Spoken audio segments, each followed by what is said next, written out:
পুলিশি হেফাজতে যেতে হলো দুর্গাপুরের প্রভাবশালী ধৃত দুই তৃণমূল নেতাকে। বৃহস্পতিবার নবান্নে বৈঠকে রাজ্যের মুখ্যমন্ত্রী মমতা বন্দ্যোপাধ্যায় নির্দেশ দেন, দুর্নীতি দেখলে রাজনৈতিক রং না দেখে অ্যাকশন নিতে হবে। মুখ্যমন্ত্রীর নির্দেশের পরেই নড়েচড়ে বসে প্রশাসন।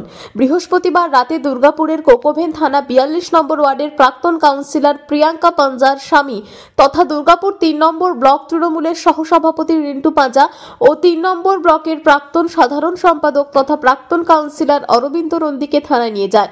দীর্ঘ জিজ্ঞাসাবাদের পর শুক্রবার ভোরে তাদের দুজনকে গ্রেপ্তার করে পুলিশ। ধৃতদের বিরুদ্ধে লোহা চুরির অভিযোগ রয়েছে বলে পুলিশ সূত্রের খবর।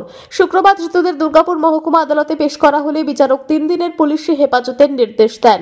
জানা যাচ্ছে, চুরির ঘটনার এফআইআর এই দুই তৃণমূল নেতা ছাড়াও নয়ন মালাকার ও খুরশিদ আলম নামে দুই ব্যক্তির নাম রয়েছে, যারা এই মুহূর্তে পলাতক বলেই সূত্রের খবর। কোকোভেন থানা আজকে প্রোডাকশন করেছিল রিন্টু পাঁজা লোহা চুরির কেসে এবং তার সাথে 3 দিনের পুলিশ রিমান্ড ছিল। লার্নেড ম্যাজিস্ট্রেট বেল হিয়ারিংয়ের পরে 3 দিনের পুলিশ রিমান্ড অ্যালাউ করেছেন।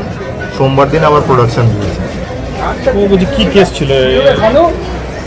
ওনাদের বিরুদ্ধে অভিযোগ হচ্ছে যে কোকোভেন থানার অন্তর্গত পিসিবিএল কারখানার পিছনে কোনো মাচন্ডি ফ্যাক্টরি সংলগ্ন এলাকাতে লোহা, কিছু স্ক্র্যাপ লোহা ওনারা নিয়ে যাচ্ছিলেন।